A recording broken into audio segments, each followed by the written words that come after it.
Buenas noches, bienvenidos a Objetivos, la otra forma de ver la economía, el programa que habitualmente conduce Ricardo Fonseca y que hoy por una ligera indisposición pasajera no lo vamos a tener con nosotros. Seguramente cuando el programa salga al aire él ya estará repuesto y seguramente en el próximo programa podremos contar nuevamente con su trabajo como conductor. Hoy tenemos un programa realmente muy interesante. Vamos a conversar con la licenciada María Acosta, que es la jefa, la directora del Instituto de Investigaciones del Consejo Profesional de Ciencias Económicas de Córdoba. Después vamos a hablar con el licenciado González Holguín. Con los dos vamos a hablar sobre la situación económica. Vamos a ir a un corte y cuando volvamos comenzamos con economía. Y en el último bloque vamos a hablar de política con un especialista en ciencia política que es Daniel Gatas. Vamos al corte y cuando volvemos, la licenciada María Acosta.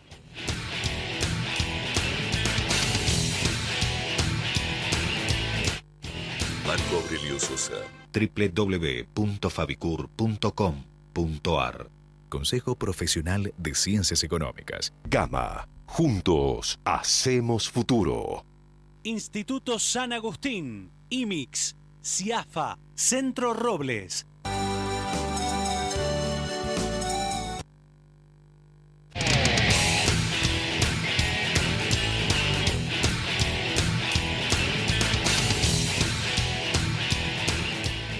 Bueno, Maru, bienvenida. Muchas gracias por estar aquí en mi nombre y en el nombre de Ricardo. Estábamos hablando que ustedes ayer hicieron una presentación de un análisis de cuentas públicas. ¿Podremos en un par de párrafos resumir cuáles son las principales conclusiones? Yo después te voy a hacer una pregunta sobre una palabra que leí en mi informe sobre esto, que hace referencia a un talón de Aquiles, pero quisiera primero, si podemos dar un panorama más o menos general de las conclusiones que han sacado de ese análisis. Bueno, nosotros analizamos la evolución del gasto público desde el año 2007 hasta el año 2012, es decir, ejercicios completos. Respecto del producto, como para tomar un valor de referencia, a valores corrientes, venía teniendo una participación, si bien creciente, relativamente contenida, en el sentido de que se mantenía alrededor del 20%, bajando un poco incluso en el año 2012, pero cuando proyectamos la cifra de 2013, que todavía no están los valores totales, pero ya ha pasado buena parte del año, vemos que hay un incremento. Cuando vemos el otro lado de la balanza, que es cómo se financia ese gasto, salta una luz de alerta muy importante, que es que hasta el año 2010 ese gasto venía, si se quiere, financiándose con recursos, llamémosle genuinos, es decir, producto de los ingresos tributarios y otros ingresos que recibía el sector público. A partir del año 2010, con la utilización o la creación del llamado Fondo del Bicentenario, a partir del cual se utilizan reservas, el Estado Nacional le entrega un título al Banco Central y le entrega los dólares, parte de las reservas para pagar los compromisos de deuda, cosa que antes, hasta el año 2010, la Administración Central le compraba los dólares al Banco Central. Eso porque tenía un superávit, digamos. Porque tenía un superávit, o sea, tenía un saldo para comprar. A partir del 2010 eso se termina. Y, es positivo el desendeudamiento y la forma, o sea, todo lo que uno puede ver de lo que es el manejo de la deuda pública, realmente ha sido muy positivo, le ha dado amplios grados de libertad a la política económica.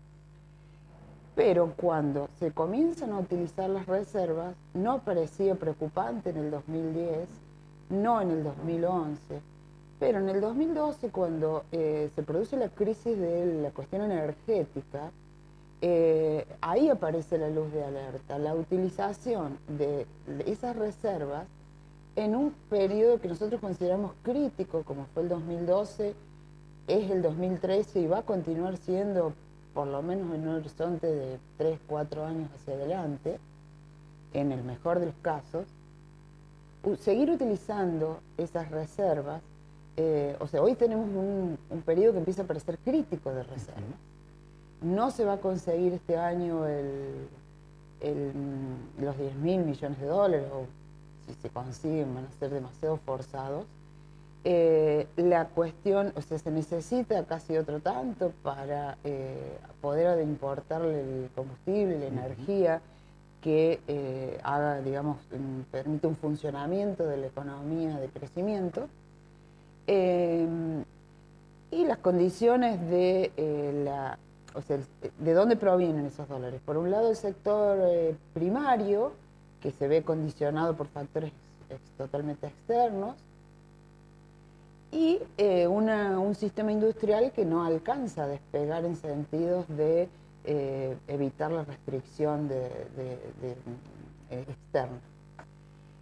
Entonces, cuando esa utilización de reservas de la administración central le permite liberar parte de los fondos hacia mayor gasto público.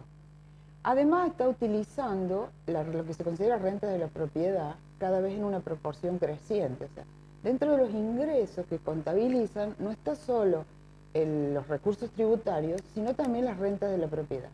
Las rentas de la propiedad son las utilidades del Banco Central y las utilidades del Fondo de Garantía de Sustentabilidad. De ANSES. Que esto es como que en una empresa no se reinvierten utilidades, o sea, directamente todas las utilidades se redistribuyen. Sin contar que en periodos inflacionarios se corre el riesgo de redistribuir utilidades que no son tales y que terminan, digamos, disminuyendo el capital. Entonces, por el lado de los ingresos, o sea, no hay más superávit y además se vienen utilizando recursos que nosotros consideramos no genuinos en ese sentido. Y cuando analizamos los gastos, el problema es que, bueno, los gastos siempre tienen una cierta resistencia a la disminución, sobre todo cuando hablamos de gasto público. Desmenuzando, vemos el importante peso que tienen las transferencias, y ya, digamos, más conocidas como subsidios, que, digamos, una parte de lo que se contabiliza por el sistema de lo devengado dentro de transferencias son los pagos de la seguridad social, pero otra parte importante son los servicios económicos, de los cuales el grueso es los subsidios al transporte y energía y combustible. Entonces, a eso le llamamos... ¿Eso vos crees que es un talón de Aquiles? Es un talón de Aquiles, sí. Pensando que es algo para la política económica. Que además crece, ustedes han podido ver que ha habido un crecimiento significativo en esa variable.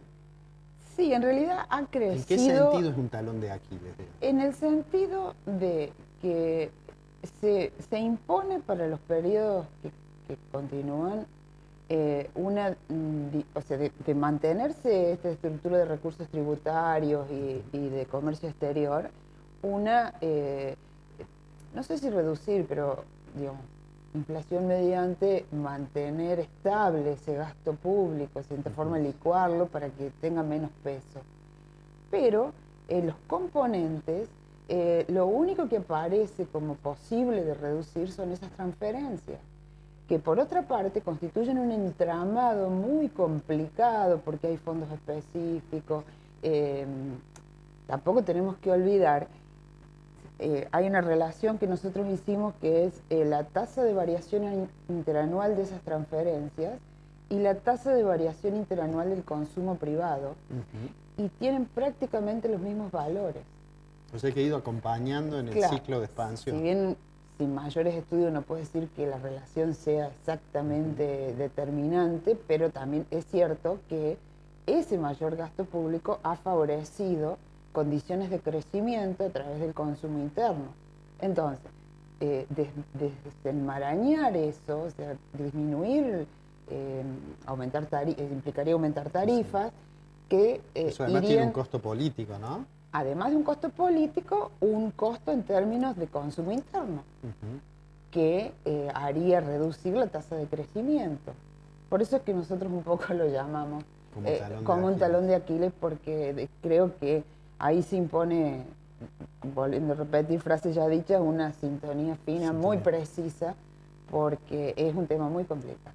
Ahora, ustedes con la tendencia que observan, digamos, advierten de que eso tiene riesgos de que no es sustentable, que va a ir generando, digamos, cada vez más dificultades en las cuentas públicas.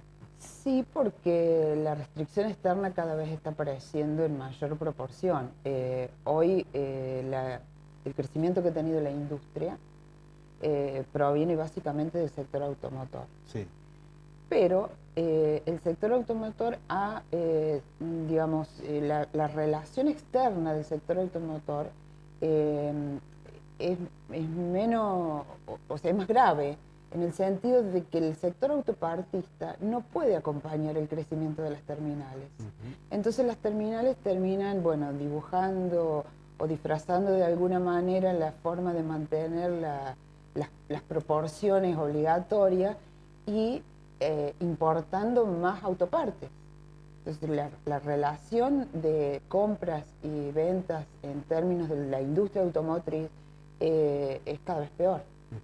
Sí, de hecho es muy deficitaria. Es muy difícil. Aún fuera de cualquier maniobra que se pueda hacer para mantener el porcentaje de integración nacional. Pero en este particular aumento de los últimos meses, eso se ha agudizado. Porque no hay capacidad instalada de autoparte suficiente para abastecer eso. O sea, eso creo que ha sido... o sea, uno cuando escucha medidas, los créditos del Bicentenario, el impulso de la industria, yo no conozco, digamos, profundamente el sector, pero o sea, es como que no terminan de cuajar esas medidas y de reproducir un resultado beneficioso para la industria nacional. Volviendo al tema de las cuentas públicas, Sí. ¿ustedes qué sugerirían como estrategia para morigerar estas dificultades en relación al sector público? Y hay que analizar primero Porque los impuestos es como que uno tendría la sensación que la presión tributaria está a un nivel que no admite... a lo sumo, los impuestos requieren no una mayor presión, sino una reforma que dé condiciones más equitativas. Claro. Pero no, que a lo mejor podría llegar a redundar en una mayor recaudación, pero no sustancial. Claro. Creo que hay que analizar muy profundamente el problema de las tarifas, o sea, de los subsidios a la energía, a los combustibles y al transporte, que tampoco es algo que cuando se intentó 2 veces ya, y Sí. por cuestiones sociales, presiones de la sociedad. Todos recordamos que salían gente famosa diciendo yo no quiero el subsidio. Y Y después- duró un mes. Además, si uno ahora entra, lo puede hacer cualquier televidente, entra a la página de la Secretaría de Energía, va a ver que hay un link que dice para renunciar al subsidio. Sí, exactamente. Supongo que no debe tener muchos clics ese link, pero... No, por lo menos los resultados no Sí, se no ven se si nota. es que lo tienen. Pero, y bueno, recurriendo a la teoría de las cuentas públicas, creo que habría que avanzar fundamentalmente en el subsidio a la demanda y no a la oferta. ¿Por qué no explicamos un poquito eso de la diferencia que significa subsidiar la demanda, en los efectos, a subsidiar la oferta? Concretamente hoy se está subsidiando la oferta en el sentido de que se entregan los subsidios a las empresas de transporte o se subsidia el gas en boca de pozo o a Camesa o al quien distribuye la energía. Y eso se hace de manera uniforme, salvo los que han renunciado o algunos enclaves particulares a los cuales se le ha quitado el subsidio. El resto se distribuye de manera uniforme entre personas que pueden necesitarlo y personas que no lo necesitan. En cambio, subsidiar la demanda puede ser un ejemplo, creo que algo de eso se intentó con el tema de las tarjetas SUBE en Buenos Aires. O sea, un sistema, hoy la tecnología lo permite, a lo mejor en épocas pasadas era mucho más complicado. Es decir, bueno, quien realmente necesita del subsidio pueda obtenerlo y quien no lo necesita pague la tarifa que corresponde. Porque si uno directamente, o por ejemplo, si la autoridad económica decidiera quitar el subsidio al transporte en todo lo que es el conurbano, yo pienso que es inviable. El conurbano en sí sin un subsidio, porque aumentaría la tarifa, se necesitarían incrementos de sueldo para que las personas que van a trabajar puedan pagar ese aumento de tarifa, y eso redundaría en menor rentabilidad de las empresas. Bueno, una serie de hechos concatenados. Entonces, el subsidio a la demanda me parece que es más equitativo, más eficiente y, digamos, no requeriría tantos fondos de parte del sector público. Bueno, Mari, te agradezco mucho que hayas venido. Seguramente te vamos a seguir invitando, porque siempre te invitamos, porque el Consejo Profesional, una de las cosas interesantes que hacen en nuestro Consejo es que está presente con su opinión en todos los temas que tienen que ver con la actividad económica, desde los tributarios hasta los económicos. Así que muchísimas gracias.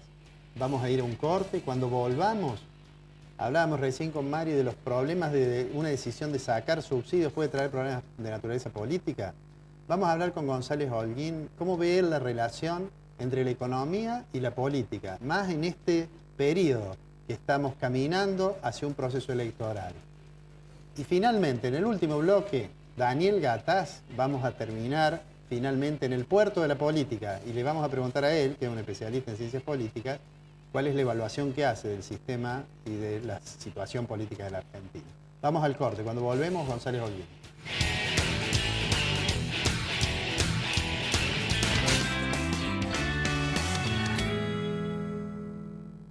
Si usted es contador público, licenciado en Administración o licenciado en Economía y ejerce la profesión de manera independiente o en relación de dependencia, debe matricularse en el Consejo Profesional de Ciencias Económicas. Consulte al teléfono 0800-555-2723.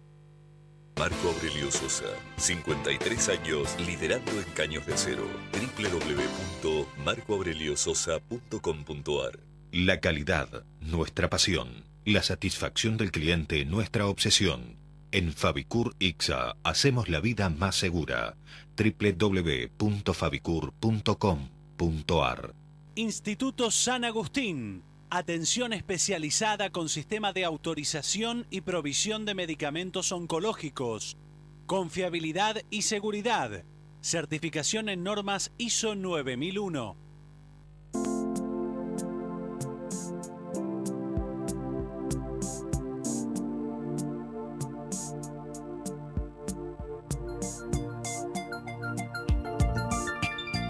Hay un antes y un después en tu manera de ver las cosas.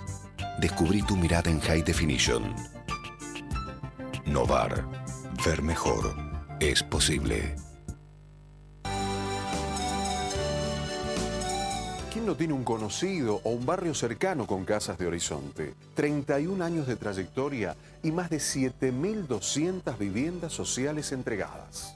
Antes de ingresar como asociado, puede conocerse materiales, construcciones y también lotes elegibles bien ubicados. Para mí son barrios hermosísimos. El barrio es tranquilo, tenemos todo al alcance. Luego puede empezar de cero el plan y sin ningún requisito, eligiendo tipología y superficie de vivienda. Vi todo el periodo constructivo, desde la primera hilada de ladrillos hasta que me entregaron la llave. Emprende el camino seguro. Horizonte, los pies sobre la tierra. Colector. Junto a Rentas, trabajando por el futuro de los cordobeses. El defensor del pueblo al servicio de todos. Reclamos y consultas 0800-777-0337. Tucumán 25, tercer piso, Córdoba. www.fabicur.com.ar. Marco Aurelio Sosa, defensor de los derechos de las niñas, niños y adolescentes de la provincia de Córdoba, República de Chile sin número, Parque Sarmiento, Córdoba. Teléfono 0351 598 7620 al 25. Creo que se están haciendo bien las cosas, está quedando mucho más linda, se ve mucho más luz, no andan tanto las palomas. En 1 año y medio estamos avanzando en la recuperación del centro de la ciudad. Trabajamos en la puesta en valor de un símbolo de nuestra identidad, la peatonal. Pintamos y arreglamos las pérgolas, se ornamentaron canteros y con la poda de la Santa Rita recuperamos la vista de hermosos edificios históricos. También se pintaron las farolas de Obispo Trejo y seguimos reparando los solados en distintos sectores. Además, estamos llevando a cabo con fondos propios la puesta en valor del Mercado Norte. Ordenando y trabajando, hemos logrado que la ciudad detenga su caída. Todos los días vamos dando pasos, algunos pequeños, otros más grandes, pero siempre firmes, para devolver la ciudad al lugar que le pertenece, el lugar que todos queremos. Municipalidad de Córdoba. ¡La Muni!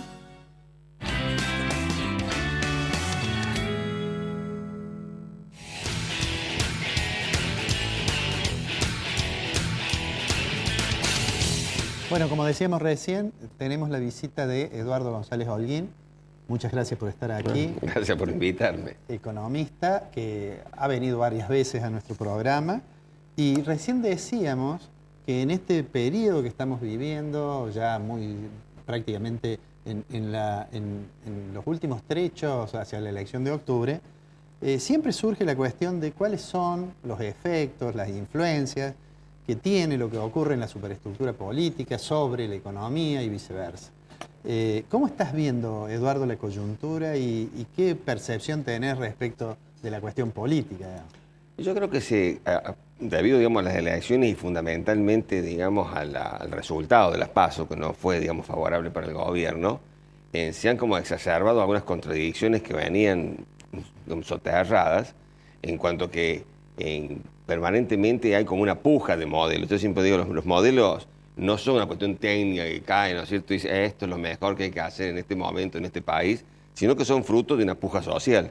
Y cada sector social tiene sus intereses y por lo tanto para cada sector social hay distintos modelos que le vienen bien o le vienen mal. Y entonces en un modelo hay ganadores y perdedores.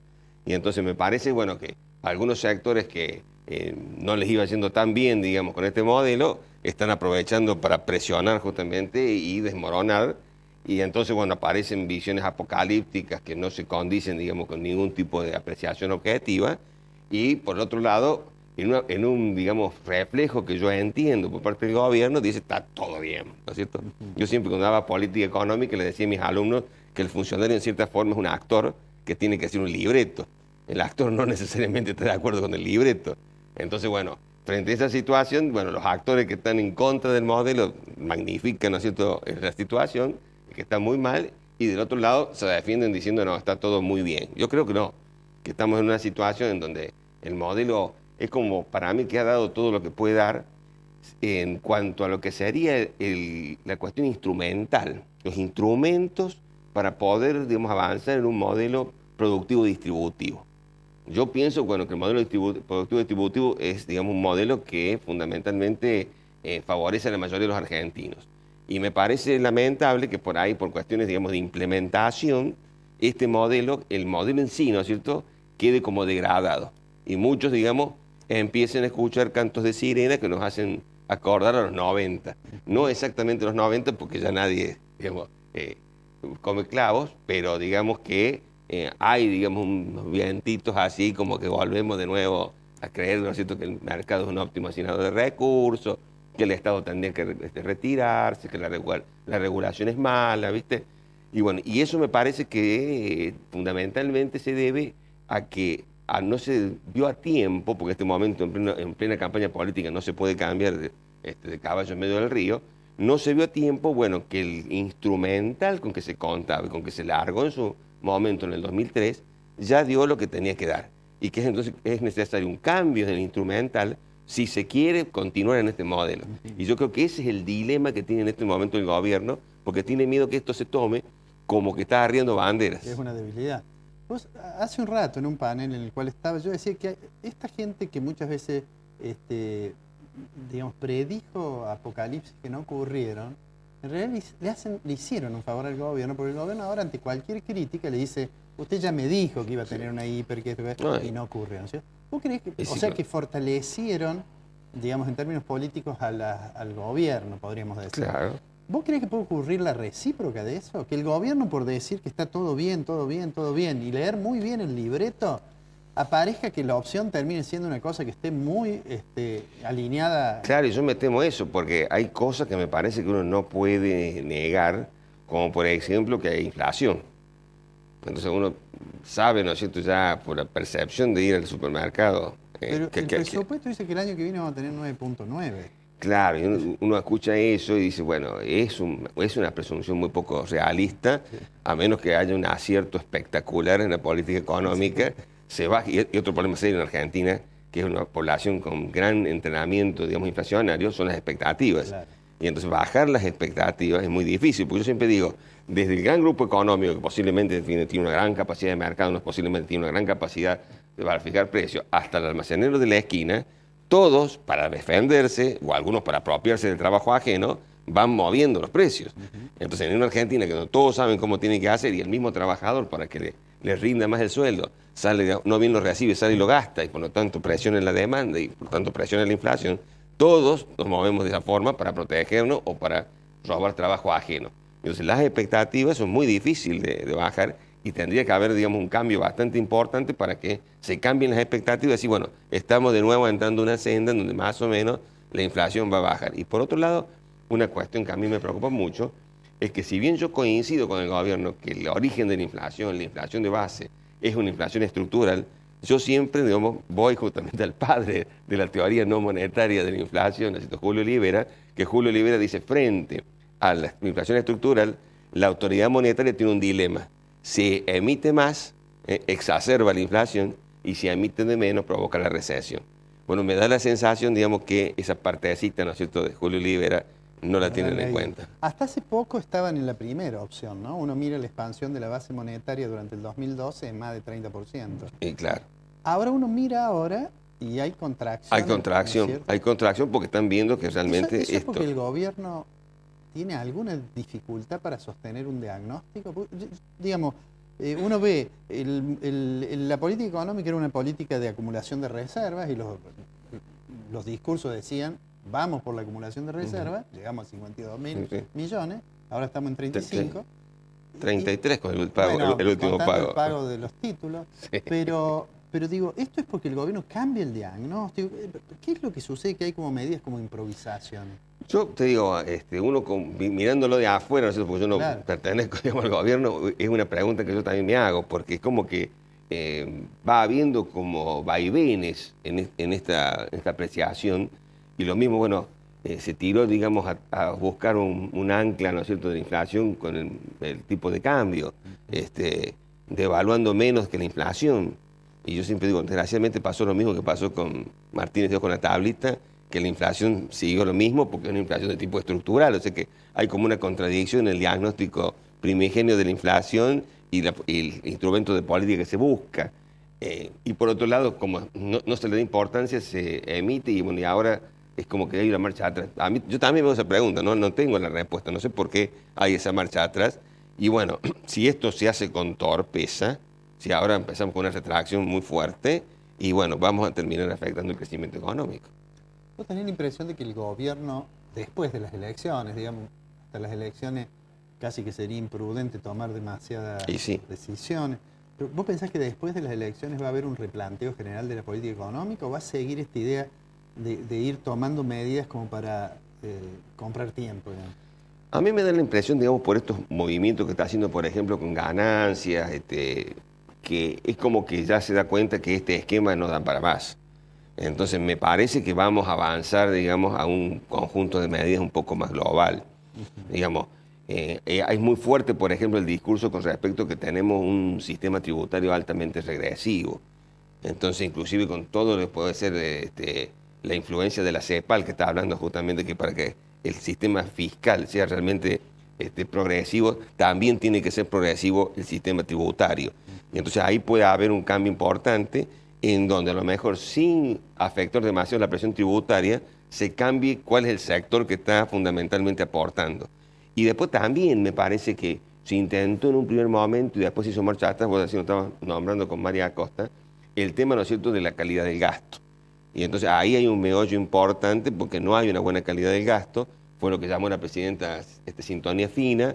Me parece que hay también un problema de implementación, se empezó a correr un costo político, se echó por atrás, pero digamos las cuentas públicas hoy no tienen la solvencia de antes y medio que se ve obligado entonces a hacer una sintonía fina. O sea, a mí me parece que después de las elecciones de octubre va a haber un replanteo más o menos profundo de la política, y por lo que uno ve de la presidenta, ¿no es cierto?, es que va a ser en el mismo sentido.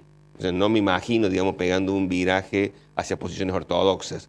Yo me prepararía para algunas sorpresas para seguir apostando al modelo productivo-distributivo desde, digamos, medidas heterodoxas. Ahora, si uno dice, están acelerando la tasa de devaluación, más allá de que en los discursos digan no vamos a devaluar, la tasa de devaluación se acelera. Anualiza la tasa a más del 30%, ¿no?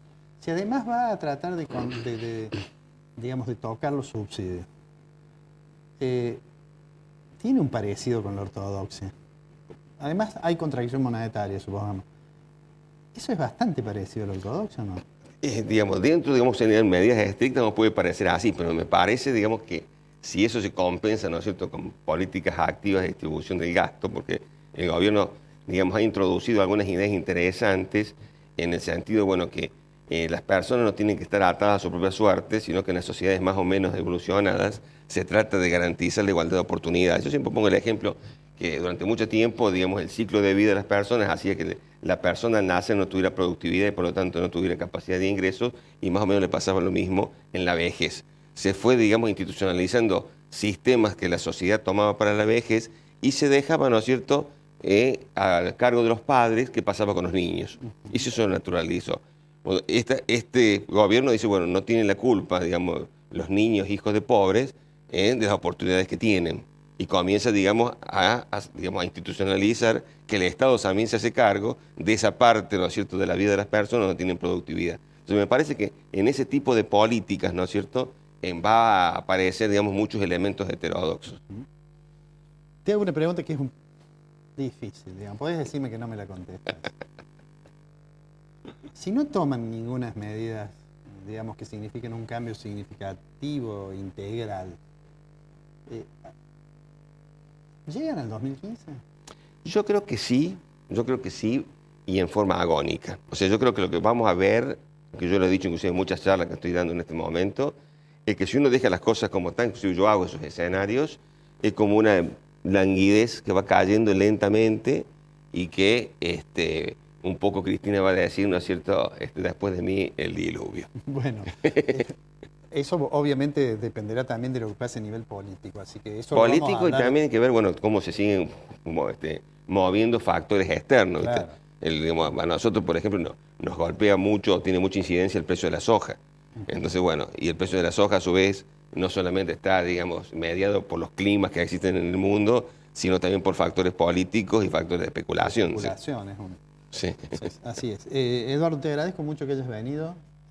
Vamos a ir gradualmente con nuestra proa hacia la política, porque en el próximo bloque vamos a hablar con Daniel Gataz, especialista en ciencias políticas, para ver cómo ve la cuestión política hoy en la Argentina.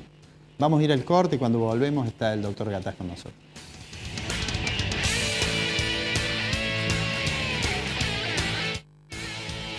Colector, junto a Rentas, trabajando por el futuro de los cordobeses.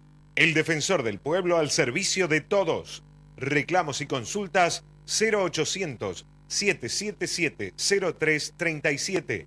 Tucumán 25, tercer piso, Córdoba. www.fabicur.com.ar. Marco Aurelio Sosa. Defensor de los derechos de las niñas, niños y adolescentes de la provincia de Córdoba. República de Chile sin número, Parque Sarmiento, Córdoba. Teléfono 0351-598-7620 al 25. Creo que se están haciendo bien las cosas, está quedando mucho más linda, se ve mucho más luz, no andan tanto las palomas. En 1 año y medio estamos avanzando en la recuperación del centro de la ciudad. Trabajamos en la puesta en valor de un símbolo de nuestra identidad, la peatonal. Pintamos y arreglamos las pérgolas, se ornamentaron canteros y con la poda de la Santa Rita recuperamos la vista de hermosos edificios históricos. También se pintaron las farolas de Obispo Trejo y seguimos reparando los solados en distintos sectores. Además, estamos llevando a cabo con fondos propios la puesta en valor del Mercado Norte. Ordenando y trabajando, hemos logrado que la ciudad detenga su caída. Todos los días vamos dando pasos, algunos pequeños, otros más grandes, pero siempre firmes, para devolver la ciudad al lugar que le pertenece, el lugar que todos queremos. Municipalidad de Córdoba. ¡La Muni! Usted es contador público, licenciado en Administración o licenciado en Economía y ejerce la profesión de manera independiente o en relación de dependencia, debe matricularse en el Consejo Profesional de Ciencias Económicas. Consulte al teléfono 0800-555-2723. Marco Aurelio Sosa, 53 años liderando en Caños de Acero. www.marcoaureliososa.com.ar. La calidad, nuestra pasión. La satisfacción del cliente, nuestra obsesión. En Fabicur Ixa hacemos la vida más segura. www.fabicur.com.ar. Instituto San Agustín. Atención especializada con sistema de autorización y provisión de medicamentos oncológicos. Confiabilidad y seguridad. Certificación en normas ISO 9001.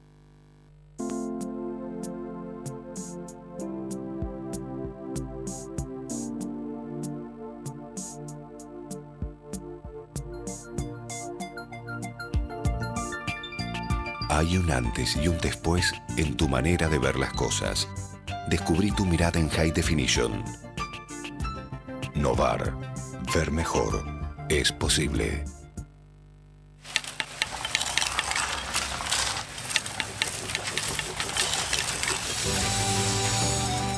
A 31 años de su fundación, esto es Horizonte en Obras. Casi 80 de estas casas por mes son entregadas a sus asociados.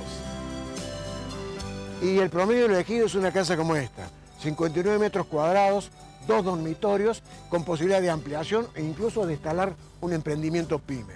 Su costo total, 310.000 pesos, cancelable, mediante libre aporte primero y después de tener la casa con mensualidades flexibles de 2.700 pesos, durante solamente 6 años.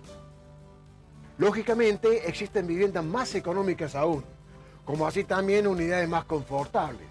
Y todo este abanico de posibilidades y facilitamientos es la clave del impacto social de Horizonte en Córdoba. Para 8 de cada 10 cordobeses, Horizonte es casi la única posibilidad de vivienda propia. Entonces, para Horizonte, 31 años bien cumplidos.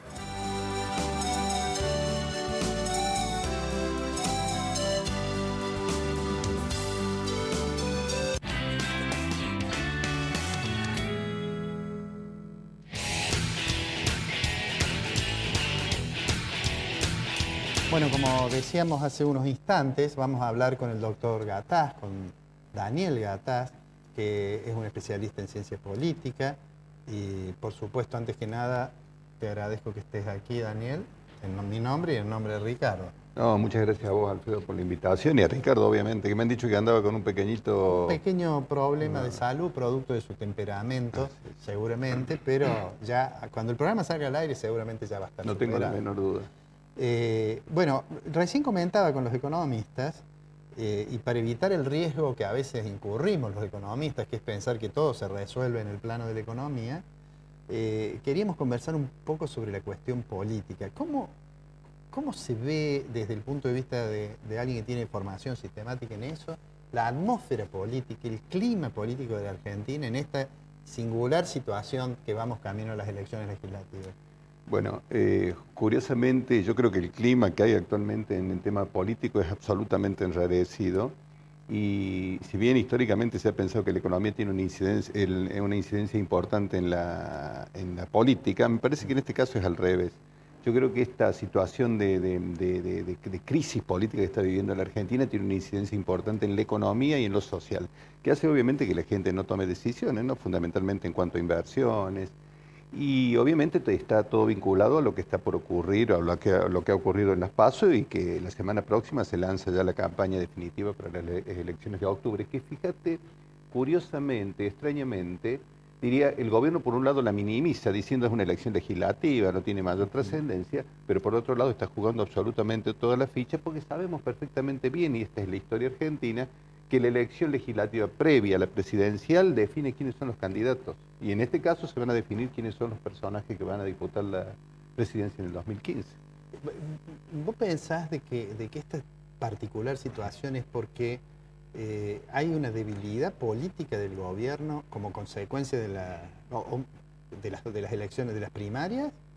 No sé qué evaluación tenés vos de lo que fueron las primarias. No, yo creo que las primarias han sido un golpe durísimo para el gobierno y sin lugar a dudas que el gobierno ha quedado en una situación de debilidad. Y creo que va a quedar en una situación de mayor debilidad después de las elecciones de octubre, porque creo que la brecha se va a ahondar. Creo que en el caso de Buenos Aires, que es un poco el tema central, ¿no? Sí, esa es la madre de las batallas. Claro, mira todo el país. Creo que la diferencia va a ser mayor a favor de Massa, ¿no? Que también en el fondo es peronista, pero también hay algunas curiosidades que me gustaría destacar, y uno son las conductas de algunos personajes políticos muy conocidos. Fíjate que Lilita Carrió, haciendo o tratando de ganar con su partido en Capital Federal, que creo que pueden ganar ahora con una buena base, ¿no? Porque tienen un interesante grupo de gente que ha rodeado no solamente a Lilita Carrió, está Rodolfo Terraño, está Martín Lustó, es un grupo, Prat Gay, es un grupo interesante. Lanza una cosa bastante curiosa, que es que hay una, incluso responsabilizándolo a Mauricio Macri, hablando del círculo rojo, de que hay una especie de posición destituyente, cosa que yo creo que no tiene absolutamente nada que ver con la realidad, pero de todas maneras juega a favor de la presidenta. Y en el caso de Buenos Aires, no tengo la menor duda, y esto no lo digo porque lo haya leído, sino que es una suposición por la experiencia que uno tiene, que de Narváez está jugando para Scioli. Clarito. Porque... Bueno, eso ha denunciado algunos dirigentes. Castrini. Con Massa lo han denunciado, y algunos que están con exactamente, pero se nota, esto digamos, se nota en las conductas, en las actitudes, ¿no? Fíjate que de Narváez es un hombre que siempre ha trabajado fundamentalmente en el campo de la seguridad, o por lo menos siempre ha intentado hacer esto, porque creo que no ha hecho mucho en la Cámara, pero ha acompañado todo el proceso del traslado de los gendarmes desde la frontera hacia Buenos Aires, que es un hecho eminentemente publicitario,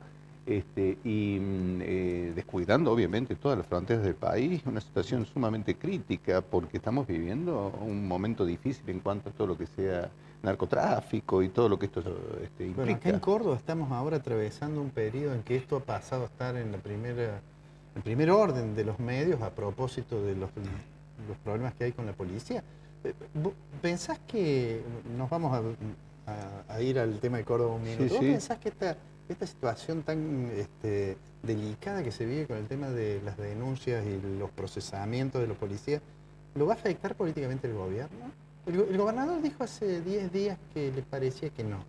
A mí me parece que no va a tener un efecto importante, porque en realidad la gente que se preocupa de estas cosas, la gente que está al tanto de la problemática, que es una problemática muy grave, coincido contigo, es un pequeño sector de la población. Un pequeño sector de la población no creo que afecte. Tampoco creo, Alfredo, y esto también es un poco de historia electoral argentina, que haya cambios sustanciales, digamos, que haya razones muy significativas para que una persona cambie un voto en 2 meses, ¿no?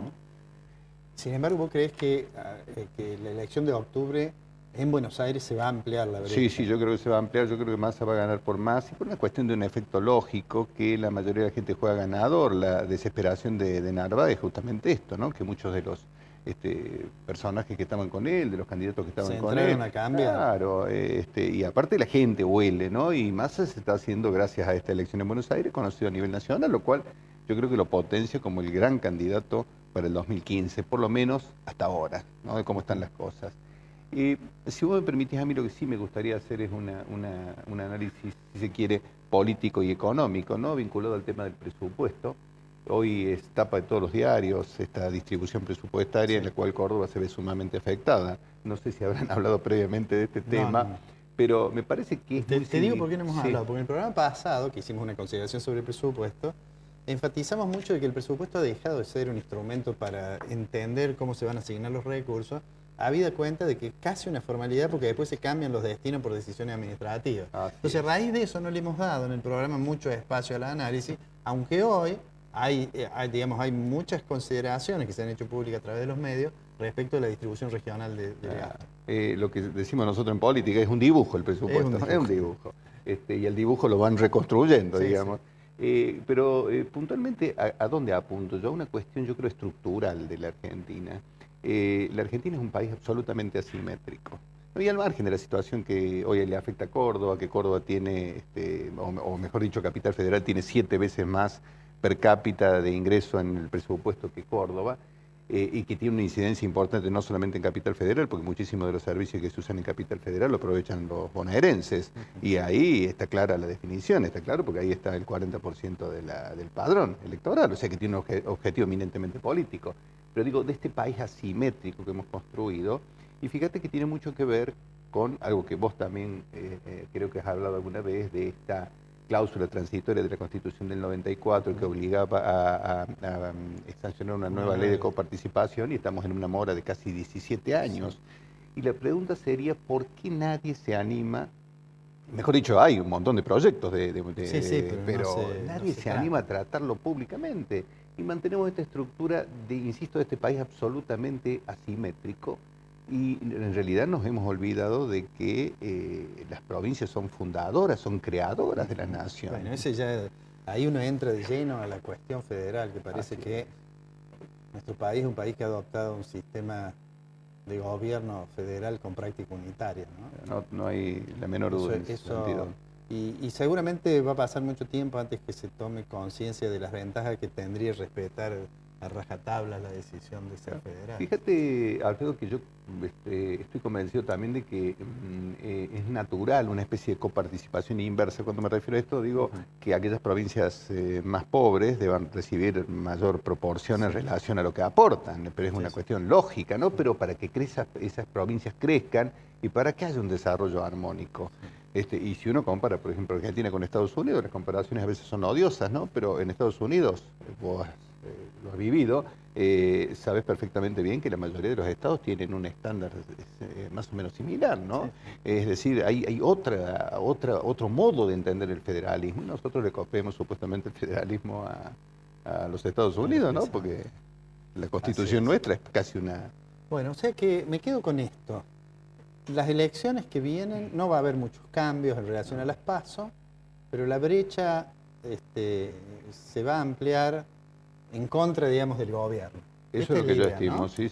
Bueno, te vamos a invitar después que pasen las elecciones para ver los números y a ver y conversar y ver si además se cumplió. Y ahí podrán pasar este tape para ver si me equivoqué. Para ver si me he equivocado.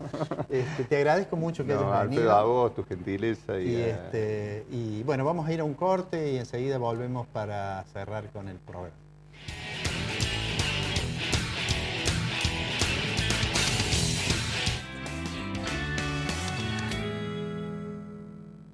Confirmado. En Córdoba está tu mejor inversión inmobiliaria. Obtené hasta un 30% de rentabilidad. Invertí en Ciudad Gama, el desarrollo más importante del interior del país. 17 torres con amenities en un entorno natural de 16 hectáreas. Elegí tu departamento de 1, 2 o 3 dormitorios. Llama gratis y un asesor te visitará en tu ciudad. 0800-777-4262. Llama ahora y cerrá un buen negocio. Gama. Juntos hacemos futuro. Centro Robles, un centro integral de diagnóstico cardiológico no invasivo. La Rañaga 94, segundo piso, 0351-460-1400 o 460-1700. Uriel Gacero, fisioterapeuta, kinesiólogo. Reina Ada Peluquería. Hernán Lépez, herrería artística.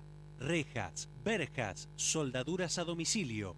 Teléfono 0351-152-072-620.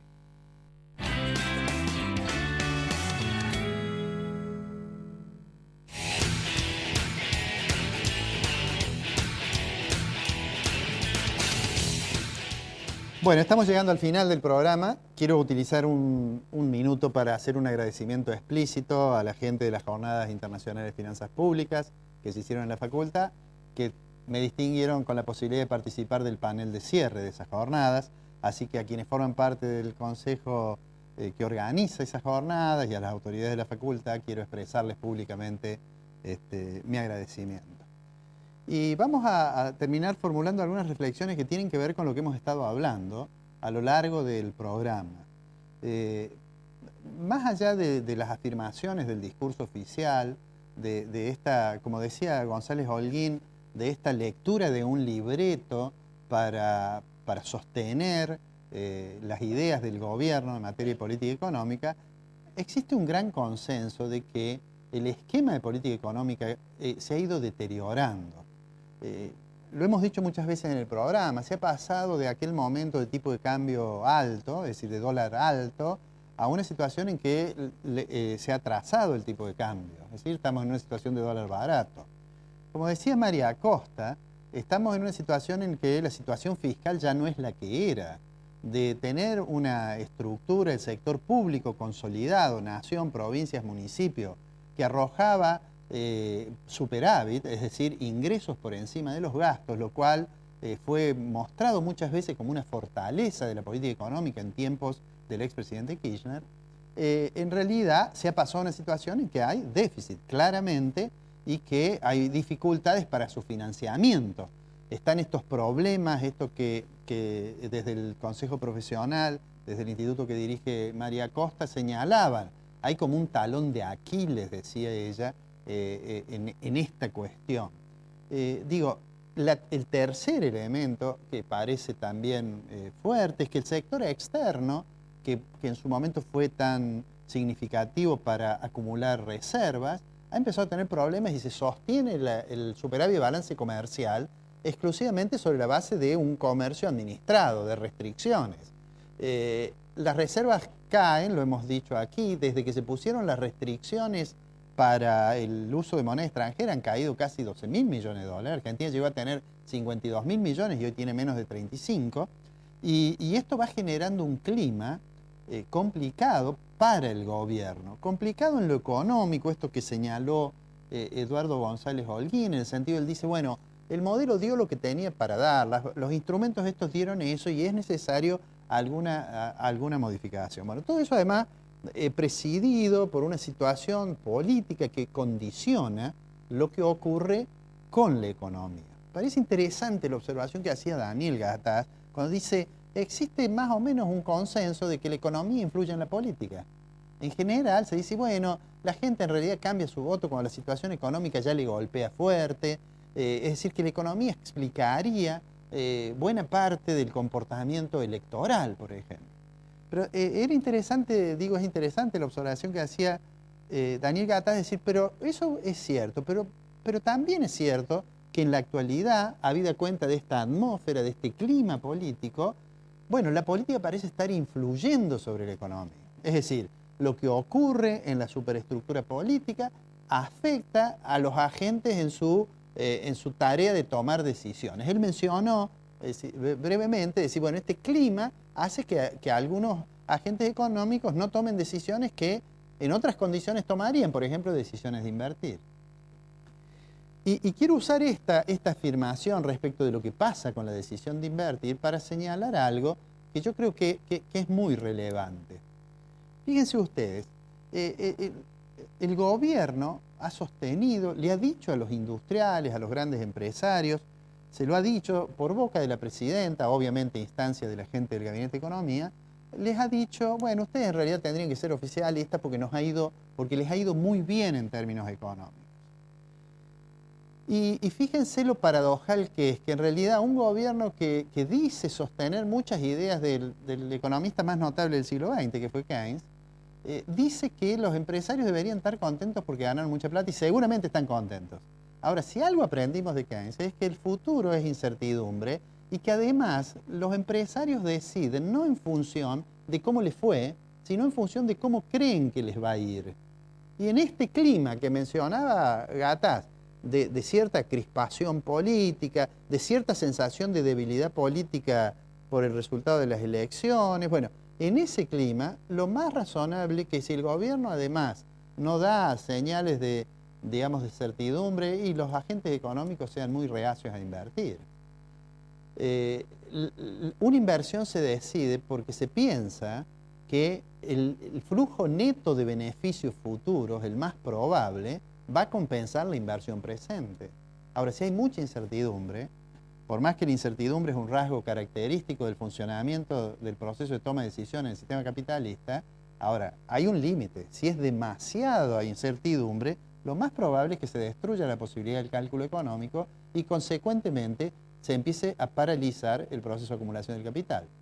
Digo, en este panorama estamos, que no significa para nada, y lo hemos dicho muchas veces, que se esté en las vísperas de una crisis que genere un caos o cosa por el estilo, sino más bien lo que parecería que estamos transcurriendo es un sendero de gradual degradación de la performance macroeconómica, de gradual pérdida de hegemonía política y que en algún momento, González Holguín decía, pienso que después de las elecciones deberá haber una decisión que le permita al gobierno dos cosas: reformular integralmente la política económica en el sentido que crea que es lo más adecuado, y recuperar poder político, que es imprescindible para poder manejar adecuadamente las variables económicas. Con esto terminamos. Vuelvo a decirles que en el próximo programa va a estar Ricardo Fonseca con nosotros y los esperamos, recuerden, los sábados a las 20:30, los lunes a las 13 se repite por Canal C. Esto es Objetivos, la otra forma de ver la economía. Muchas gracias.